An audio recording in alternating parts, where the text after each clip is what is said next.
कोला कान्हू कोला कान्हू कोला कान्हू कलिया सुनाते कोला कान्हू कलिया सुनाते कोला ना बाला कोला कान्हू कलिया सुनाते कोला ना बाला कोला कान्हू कलिया सुनाते कोला ना बाला कोला कान्हू कलिया सुनाते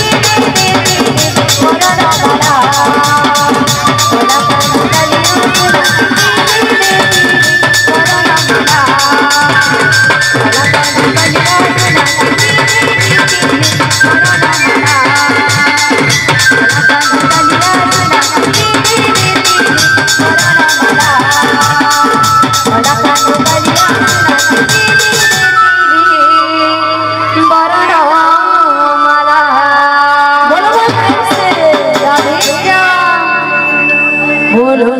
रामचंद्र की जय, सीता मैया की जय,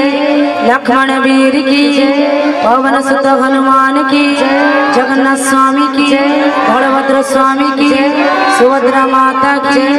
बोल वृंदावन बिहारी लाल की जय, राधा रानी की जय, सर्वदेवा देवी की जय, ग्राम देवा देवी की जय, विश्वकर्मा बाबा की जय। सर्वे भवन्तु सुखिनः, सर्वे सन्तु निरामया, सर्वे भद्राणि पश्यन्तु,